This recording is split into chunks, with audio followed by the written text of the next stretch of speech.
You call that radio? Powered by our patrons. Brothers and sisters. I went to the Ian Brown gig last night, so I thought I would just share some of my thoughts since the tour has caused a bit of a stir on social media and the tabloids and everywhere. There's memes, everyone's got an opinion on it. But I think to have an opinion you need to go to the show, so I went to the show. The background to this is Ian Brown made his name as the lead singer of the Stone Roses from the late 80s to the mid 90s. They reunited, I think, about 2013, and they had the fastest selling rock gigs in UK history, I believe, at Heaton Park. They toured a little bit, played a few festivals. I seen them at Glasgow Green. I seen them at Hampden Park as well, which ended up being their last ever gig in 2017. Shouts to Steve Mason's bass guitarist, Steve Duffield, for getting me and my brother into the Hampden gig. Primal Scream played, Steve Mason played. It was a good day out. So, but in between the Stone Roses reunion, Ian Brown had a very successful, and has a very successful, solo career. I've probably seen Ian Brown more than any other act, maybe even some of my own bands. Maybe seen Ian Brown more than some of my own bands. The first time was at the Barras, which is early 2000s. I was only a wee guy. I'm saying 2001, I would maybe guess. It was the initial gig got postponed because he got to jail, but we kept hold of our tickets and went to the rescheduled gig about a year or so later.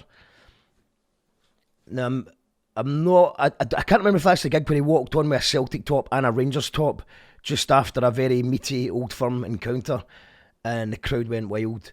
But it was definitely after Golden Greats had just been released, which was a superb piece of work that I think that he wrote in prison. And so instead of him just touring the Unfinished Monkey Business album, which was his debut album, he played Golden Greats as well, which I actually preferred to Unfinished Monkey Business, which is an album I also loved. So we had two amazing albums that he played, and me and my mates absolutely loved it, and I've been a huge fan of his solo work ever since. And in the early years, he refused to play Stone Roses songs. I mean, one of the controversies is that he didn't have a band with him and he didn't play Stone Roses songs. But fans of Ian Brown's solo work will realise that in the early days he didn't play any Stone Roses songs. He wanted to focus on his solo work, which was quite surprising at the time, but it was definitely a good idea. It stopped people turning up just for nostalgic Stone Roses sing-alongs. So I think it was a good idea. It made people focus on his actual solo material, which is criminally underrated. There's some incredible songs over the years he's created. I've seen him at Teen the Park and a few other places. And then one night at the Carlin Academy, which is now called the O2 Academy, but most people of a certain age still call it the Carlin Academy. O2 confused it even more by taking over the ABC, which is now burnt down, sadly. But so there was two O2s, so it's just easier just to call it the Carlin Academy, which wasn't a great idea from O2 for an advertising point of view, because we still call it the Carlin Academy, people of my age and roundabout. But yeah, that night at the Carlin Academy was incredible because he turned up on stage with a band, I think Aziz Ibrahim and lots of amazing musicians, and they started with a Stone Roses classics, I Wanna Be Adored, and I've never seen anything like it. The place absolutely erupted. It was a really nice surprise, and it was amazing. I loved it. The energy and reaction in that room, I'd never seen anything like it before. It was mental. And ever since then, Ian's toured with a band, with Aziz Ibrahim and a few other fantastic musicians. That's been a mainstay of the show ever since, as you've got this amazing band of legends, and you've got a few Stone Roses classics as part of the set included alongside the solo stuff. So let's fast forward to last Sunday at Leeds, where Ian Brown walked on stage himself. No band on stage. not even a DJ. And as a result of that, no Stone Roses songs either. And this seemed to upset some of the paying punters who went to see him at Leeds. They'd paid about £40 to be there. Excuse the pun. Be There's a great tune that Ian Brown did with Uncle. And, they would have been expecting a band, and some would be expecting Stone Roses classics. Now, after that, the internet went into meltdown, videos surfaced, memes were made, and tabloids made some claims. It's hard to tell how many people that were having a problem with this were actually people that were at the gig. You can't really tell from the videos what actually happened, but there was genuinely people there seemed to be people that were at the gig that were they felt a bit shortchanged. I was watching this unfold from the Isle of Arran, which is a lovely part of the country, by the way. The Isle of Arran, check it out.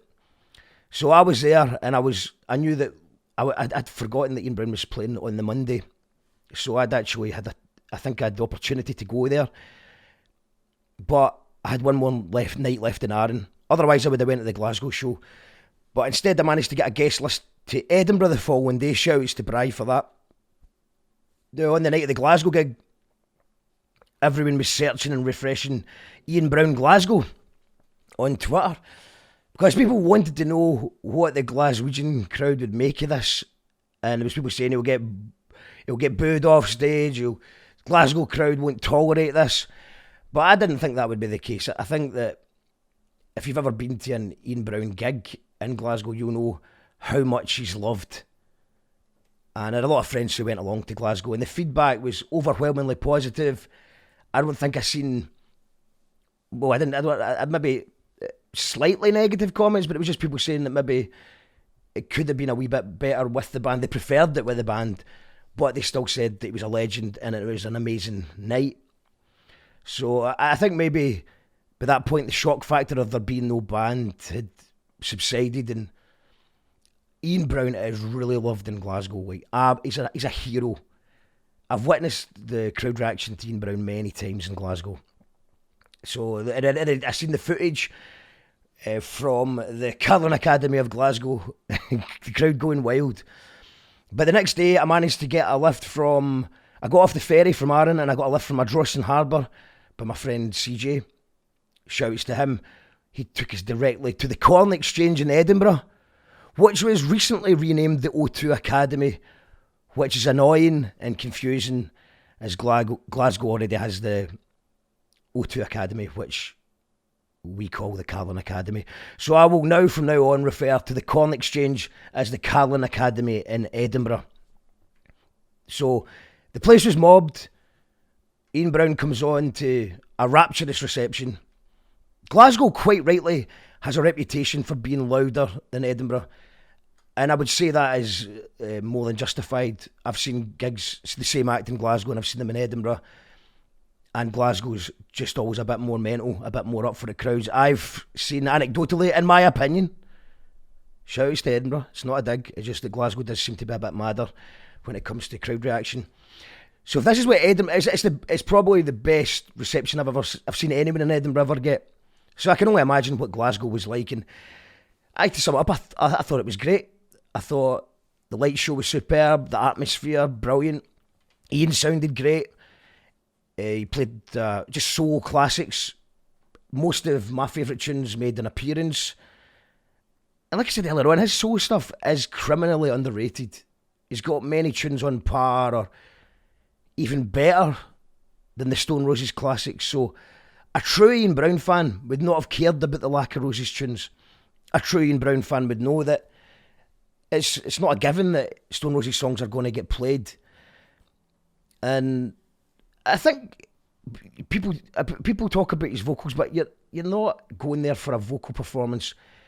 And I've watched some of the videos back from Edinburgh, and it doesn't do him justice. His voice sounds great in the moment through the PA, and mobile phone videos don't do his vocal any favours for whatever reason sometimes. But when you're actually there in the moment, it sounds powerful. It's maybe just due to his, it's a charismatic stage presence. You're feet away from an icon, who has stood the test of time over 3 decades at the top level. There's not many people doing that. That's still there's people that are still touring 3 decades later, but they're usually dining off their old classics. This is not what Ian Brown does. He always brings new music, and every album comes along. You know, some albums are better than others, admittedly, but every album's always going to come with a couple of absolute bangers that then become a mainstay of the show. Now, I think we can all agree, everyone will agree, you know, there's a bit of hit and miss. Some people like Ian Brown, some people don't. Some people say it's fine. But the people paid for Ian Brown and they got Ian Brown. And I think we can agree that it's a ballsy move, right? No one can deny that. It is ballsy. Takes a lot to go on stage there on your own. I can't really see anyone else getting away with this. You know, imagine, like, I'm just trying off the top of my head, Tom York. Imagine Tom York was trying to do Radiohead songs with a backing track. It wouldn't work. And then Tom York's a fantastic singer, but it wouldn't work. I can't think of anyone else who this would work for. But this did work. And I don't know why. I don't know if it's just the stage charisma, the fact that he is so loved. But I think probably the reason it works is that a lot of Ian's songs are of an electro nature, so they worked without a band. I doubt it would have been effective to do Stone Roses songs like this. But I don't think it would have the stem files even if he wanted to do that. But I think that the Stone Roses songs have a lot more guitar on them as well, so that's why it don't work. But most Ian Brown stuff is of electro nature. It's got a modern sound to it, so I don't think it. There was maybe 1 or 2 songs actually that you could hear it in Azzy's Ibraham's guitar solo, and that was maybe a couple of times. It was like maybe once or twice in the whole set where I was like, you know, okay, it's kind of missed. I kind of missed the live thing for that song. But I think if you took that song out, or I think it was maybe twice that happened, if you take those 2 songs out, you're talking about a very solid set. 99% of it was very good. Actually very good. And everyone singing along to every word, where I was down the front. And after the gig he stopped and chatted with fans. He was happy to take photos with everyone. He made time for everyone. I even got to meet him myself. I would maybe, you know, normally in that situation I would have asked him if he fancied doing the podcast. But I mean, he made his opinion on journalists and the media in general quite clear from the stage. He's, you know, calling all the media, you know, a bunch of snakes. And obviously, I don't think he's probably referring to, you know, I don't know, what would you call my podcast? It's not mainstream anyway. It's alternative media. I don't know, but we've only got about 2,000 subscribers on YouTube, and about the same again on Spotify and Apple and stuff like that. So, I mean, maybe would have been up for doing the podcast for a more kind of sort of smaller thing like myself, but I don't think at the moment he would trust any interviewer. So I just thanked him for the music, and, you know, talked about some of the gigs that I'd seen him before, and I just wanted to thank him for years of amazing songs and amazing live gigs. And I've been to live gigs, and people have said that they, you know, at Tea in the Park and stuff, and people said that they didn't enjoy it or whatever. And I just think that you either, if you're an Ian Brown fan, you're an Ian Brown fan. So if you're thinking about going to this tour, if you're a fan of Ian Brown, you're going to have a brilliant time. And if you're not a fan, then why are you going anyway? It's not as if he's a new act. He's been around for a long time. If you're an Ian Brown fan, go along to the rest of the tour. It's good. And if you're not a fan, then don't. It's a phenomenal back catalogue, and it just is a way of connecting with the crowd in a live environment that's unmatched in a lot of ways. It's, in my opinion, one of the greatest and iconic figure. It's Ian Brown. He can do what he wants, and he does do what he wants. And as for some of his sort of more controversial opinions over the last couple of years, and I think maybe that's why a lot of people have been a bit snide in the comments and the memes and stuff like that, is because they don't agree with his opinions over the last couple of years. But you don't need to agree with everything everyone has ever said. I don't think people... I mean, I haven't agreed with everything he said, but I don't think people should look to rock stars for medical advice. But freedom of speech should be allowed. And especially for someone like Ian Brown, who's been right in the past in so many things. I don't know what... I mean, he's got a political element to his song. He's got from corporate greed to illegal invasions from the West. It's part of who he is, questioning the narrative. And whether he was right or wrong on some of the things he said isn't really the point. He should be allowed to ponder and think out loud. And he's entitled to his opinion on certain things. Like I said, I wouldn't get medical advice from a rock star. But I'm always interested to see and hear what he's got to say. Because he's been right more times than he's been wrong. So, you know, and then in summary, I can sympathise with a few people in Leeds who maybe felt shortchanged. Just as a shock response to see him just going on stage himself. But to say this is a karaoke tour is demeaning to the legend that he is. He brings thousands of people together in unison to sing and dance their hearts out. To one of England's greatest poets, his lyrics are on point. His words really resonate for someone my age. I've grown up with this music, and it still has the power to get the hairs on the back of my neck standing up. He creates his own unique energy. I understand his music isn't for everyone, but if you're a fan, you're a fan. If you don't go to one of the shows, then your opinion is void. You can't judge it based on a few crappy mobile phone videos. And that's why I went to the gig last night to see for myself. I wanted to see it for myself and form my own opinion. The beats banged, the show was enjoyable, and it was an honour to finally meet him in person. Everyone taking shots online is accidentally giving him free publicity, by the way. I'm sure his streams are going through the roof right now. And you have ill-wittedly created a new generation of fans. So yeah, shout outs to Ian Brown. I thought it was good. Shout outs to CJ and Bri for making it happen. And give this a wee like and subscribe if you've enjoyed it and you'd like to see more stuff in this format.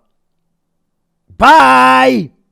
If you don't really know what's going on, there's a show that also doesn't know what's going on. Call that radio TV. You call that radio TV. You call that radio TV. Powered by our patrons. Brothers and sisters.